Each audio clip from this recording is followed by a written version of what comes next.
Olá, começa agora mais um Conexão Legislativa e no programa de hoje nós vamos conhecer as ações da Secretaria de Assistência Social e Cidadania de Diadema. E para nos contar mais sobre essas ações, eu recebo a secretária Patrícia Ferreira. Secretária, seja muito bem-vinda ao nosso programa. Muito obrigada, Amanda. Eu que agradeço pelo convite. Estou aqui à disposição de vocês para tirar toda a dúvida que for necessária. Secretária, gostaria que a senhora começasse contando para o nosso público quais são as principais ações da Secretaria para ajudar as famílias neste momento tão difícil que nós estamos enfrentando. Bom, você sabe, Amanda, que a pandemia ela causou uma dificuldade muito grande, principalmente nas pessoas mais vulneráveis, que são as pessoas que mais procuram a nossa secretaria, que é Assistência Social e Cidadania. Então, que ações que a gente vem fazendo?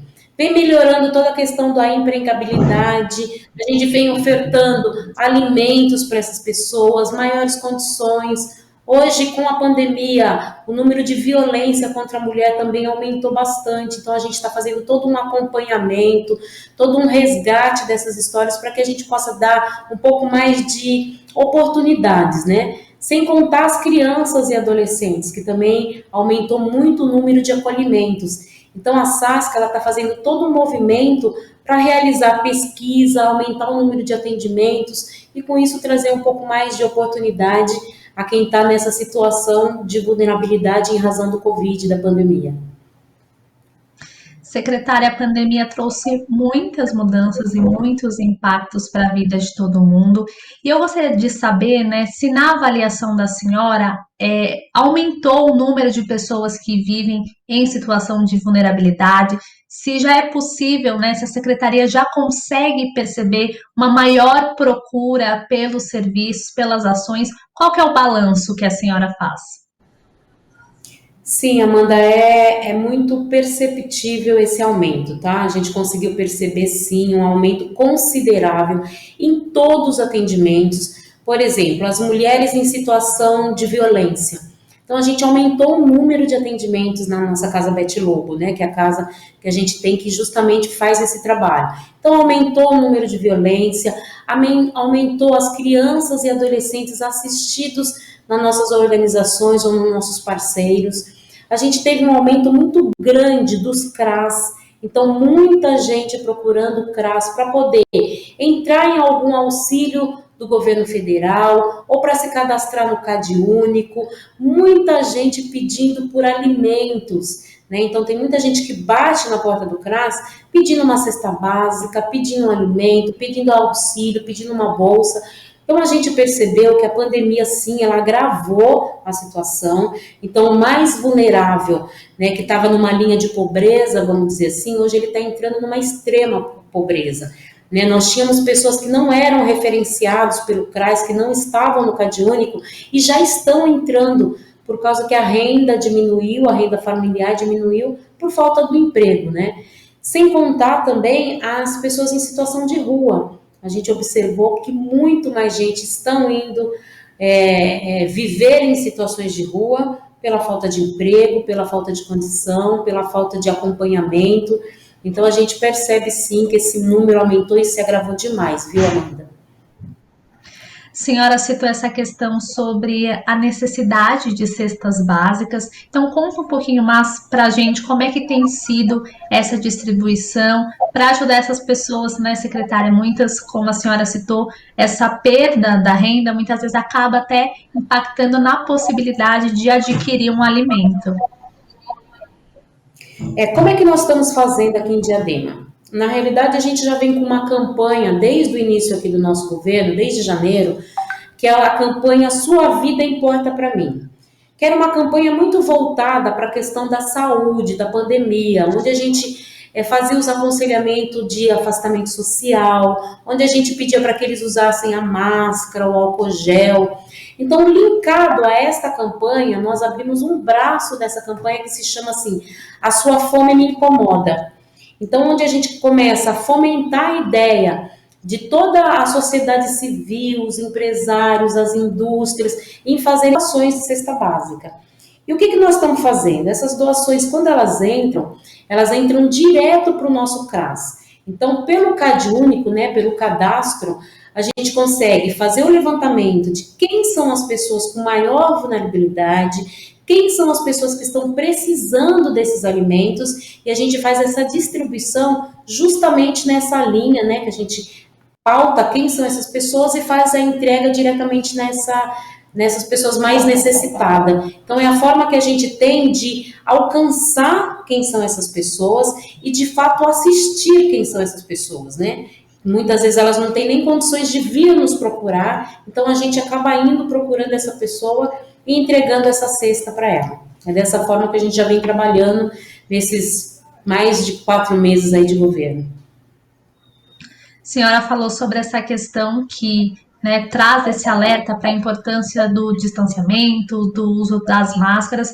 A cidade tem algum programa voltado à distribuição de itens de higiene, como, por exemplo, álcool em gel, máscara de proteção, que são itens, né, secretária, que se tornaram cada vez mais essenciais, mas para algumas pessoas não é tão simples assim adquirir.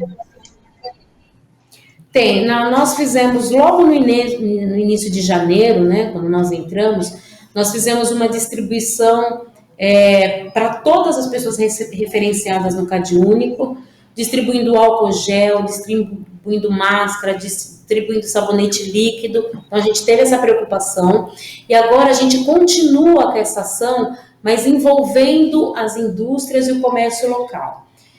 Diadema, ela é considerada a cidade polo dos cosméticos, né?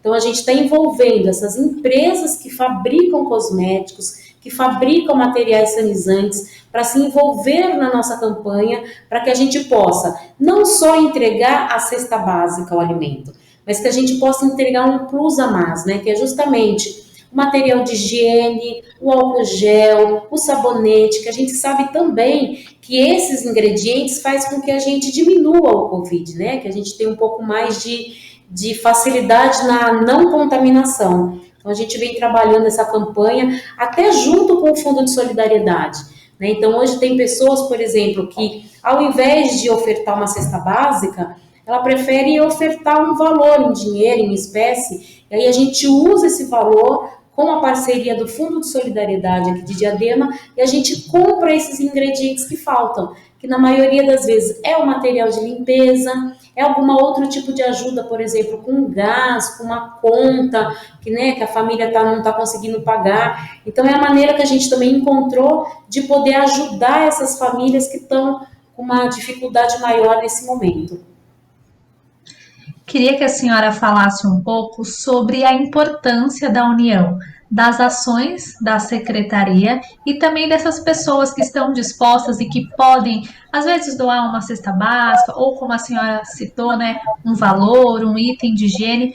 Como é que essa parceria pode proporcionar, né, ajuda para a população em meio a tudo isso que nós estamos enfrentando?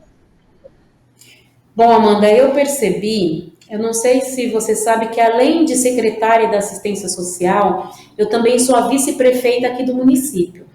Então eu comecei a perceber que, primeiro, são ações que a gente não pode só pautar ela como uma obrigatoriedade do governo, né? Então a gente começou a fazer conversas com as indústrias, com o comércio, com a sociedade civil, e por incrível que pareça, a gente percebe que a população, ela está sendo muito solidária.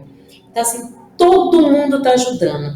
Aquela família que tem um pouquinho mais de condição, às vezes ela oferta um arroz, um óleo, mas a gente tem aquela empresa que tem uma condição um pouco melhor, que oferta cestas básicas numa quantidade maior. Para você ter uma ideia, em uma única empresa que nós tivemos aqui de doação no município, nós recebemos 2.000 cestas básicas. Né? Então, é um movimento que a gente está fazendo em vários braços, né? A gente está se envolvendo com as frentes religiosas, então a gente conversa com o pessoal da Igreja Católica, com os evangélicos, com as matrizes africanas, a gente conversa com todas as indústrias, com todas as associações, né? Tem várias organizações que já tinham ações paralelas, então, às vezes, ao invés da gente fazer essa ação paralela, a gente está unificando essa ação. né? Só para você ter uma ideia também, este final de semana que passou, nós fizemos uma ação com uma escola particular aqui do município, e que essa escola, em 4 horas de recolhimento, drive-thru de alimentos, a gente conseguiu 3.000 quilos de alimento. Né? Então, esses 3.000 quilos de alimento, ele vem para o CRAS, a gente monta as cestas básicas e consegue ofertar para essas famílias. Então, a gente percebe que com a união de todo mundo, com o oferecimento, com a solidariedade das pessoas, a gente está conseguindo um número maior de arrecadação e com isso a gente consegue atender mais famílias. Né? E sem contar a gratificação, né, que a gente tem não só como governo, mas como Secretaria de Assistência Social, mas também como comunidade.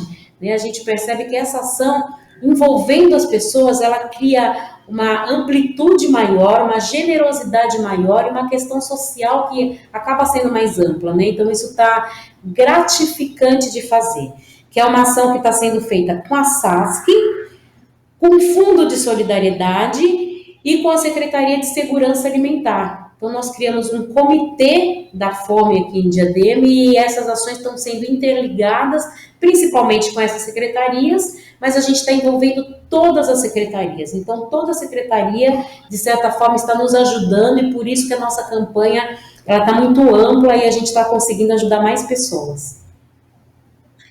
Queria falar um pouco mais sobre outras ações da pasta.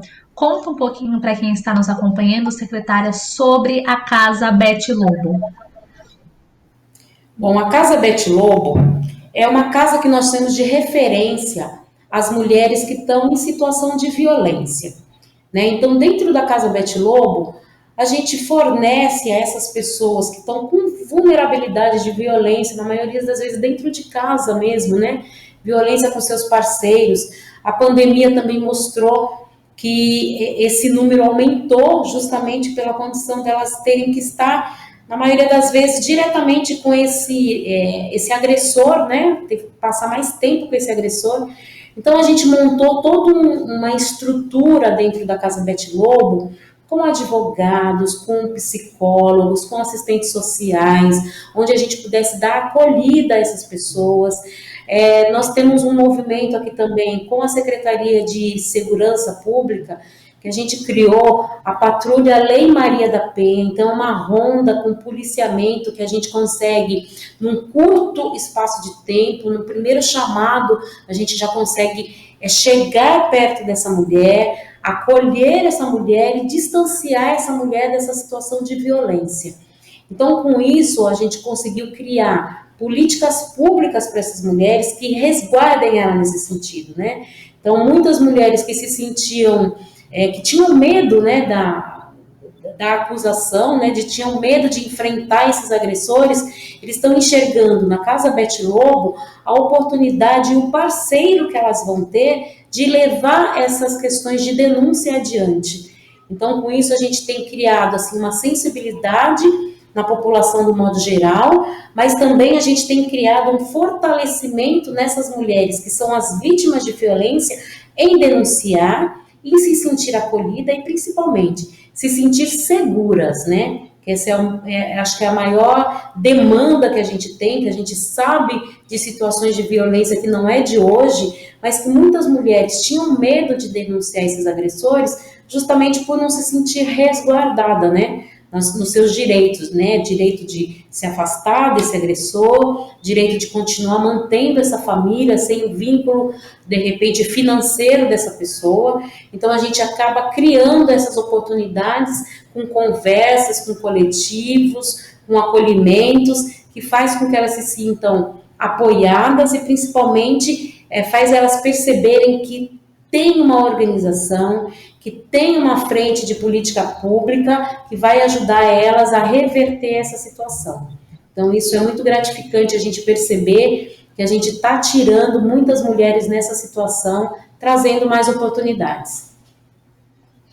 Secretária, como a senhora falou, né? Muitas vezes algumas mulheres acabam não denunciando, não tomando a iniciativa de sair desse ciclo de violência por medo de não ter um acolhimento, às vezes até por não ter para onde ir. Então, eu queria que a senhora contasse um pouco mais de como, né, está sendo realizado esse trabalho mesmo em meio à pandemia, porque como a senhora trouxe, né, a pandemia traz também essa preocupação do aumento, né, já que muitas mulheres acabam aí ficando reclusas com os agressores. Como eu disse, Amanda, a gente tem a Casa Bete Lobo, que é a porta aberta que essas mulheres têm para chegar e nos contar a situação, que elas vêm, na maioria das vezes, enviadas pelo CREAS, né, pelos CRAS, que a gente acaba atendendo. Então, a gente tem hoje casas específicas para o acolhimento dessas mulheres, então a gente consegue tirar ela do vínculo desse agressor. Muitas delas têm filhos, então a gente acolhe os filhos também.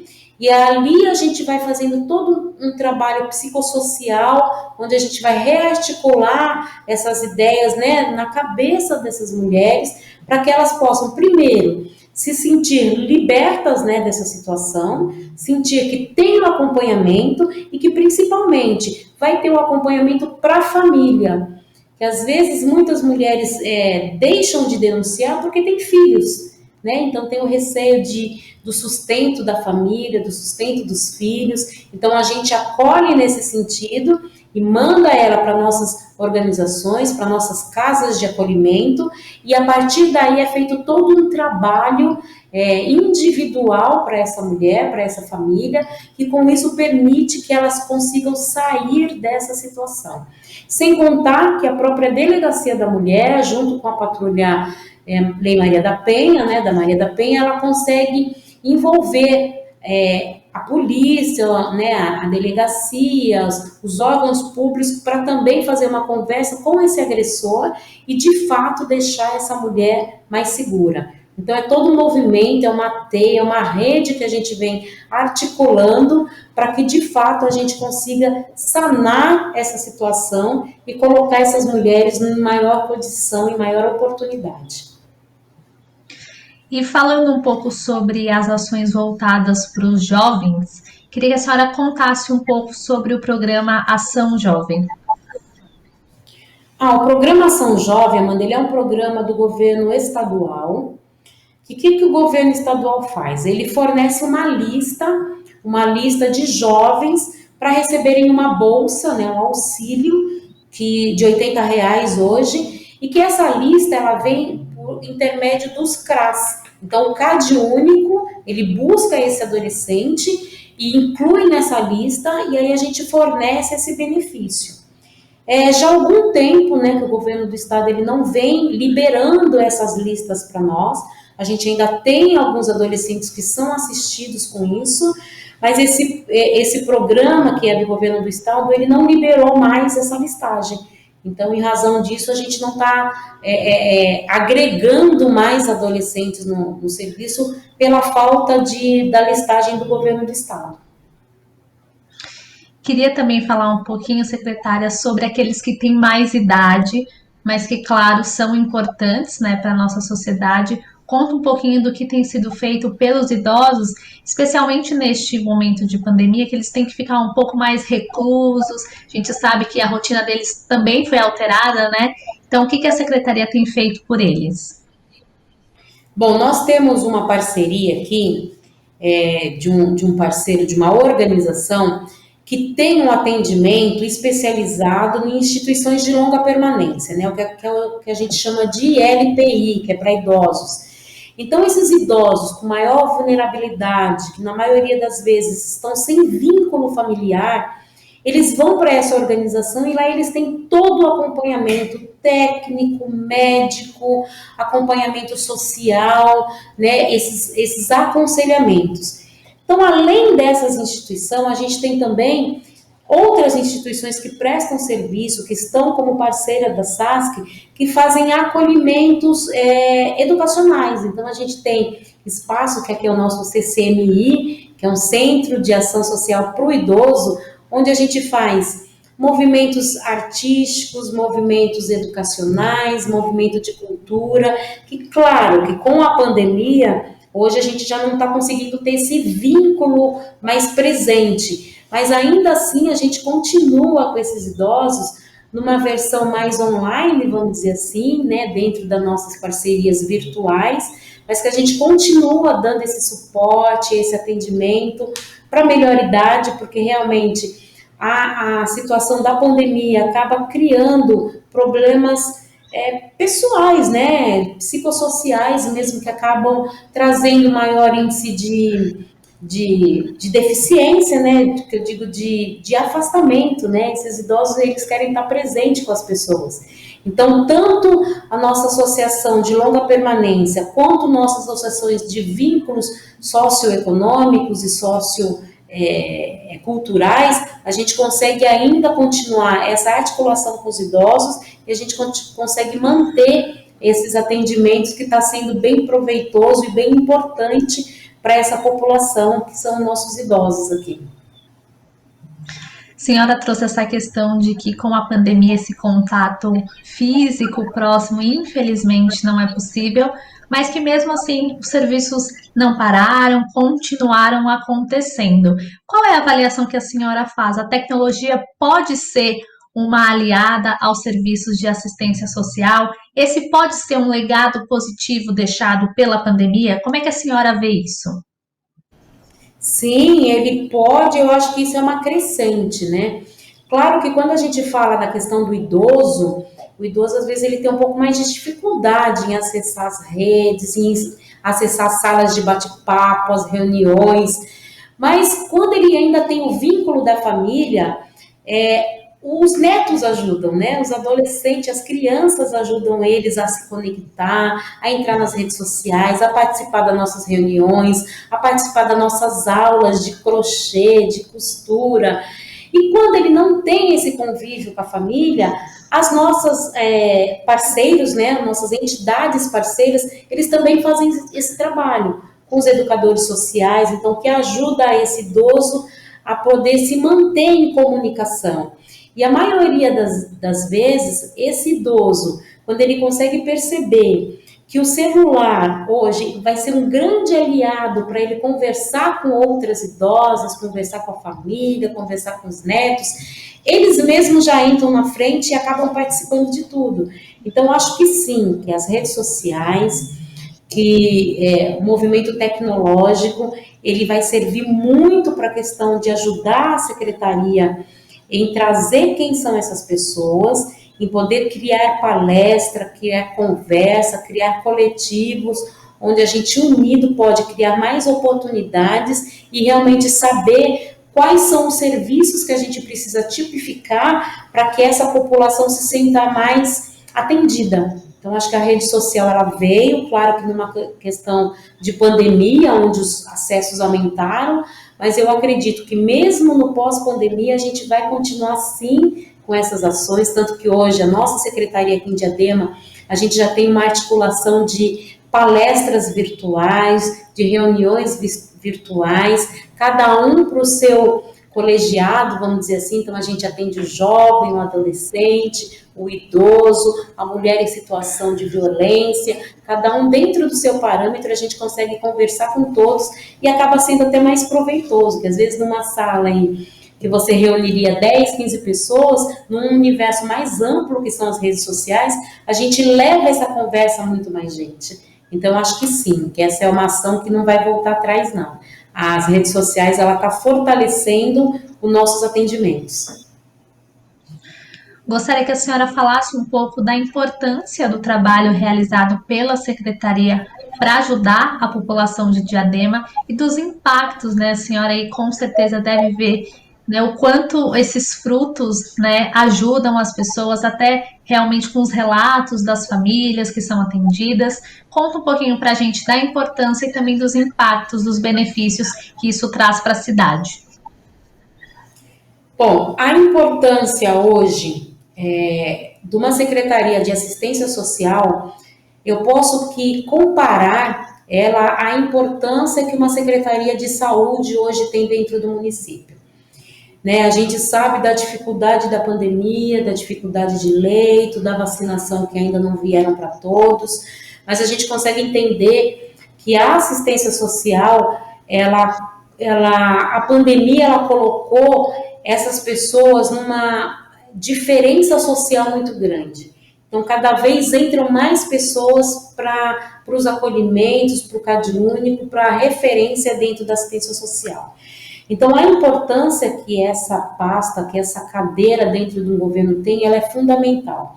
Porque é baseado nessas informações, é baseado na porta aberta que os CRAS estão, né, que é o contato do povo, é o contato do munícipe com a nossa conversa de governo, que faz com que a gente entenda quem são essas pessoas, o que é que elas precisam, o que é que elas esperam e de que forma a gente pode ajudar. Né? Então, é através dessa secretaria que a gente consegue criar uma busca ativa e ir atrás dessa pessoa para que a gente possa ir lá trazer ela e tirar ela dessa situação. Então, a importância dessa cadeira eu não vejo menor hoje de que uma saúde dentro do município, de que uma educação dentro do município, que na realidade a gente precisa ter essas secretarias interligadas, fazendo um trabalho voltado a toda a comunidade para que possa trazer oportunidade do modo geral. Então, ela é uma oportunidade tanto que quando nós entramos aqui, nós fizemos questão de colocar num decreto municipal que a assistência social ela vai fazer parte de um serviço essencial.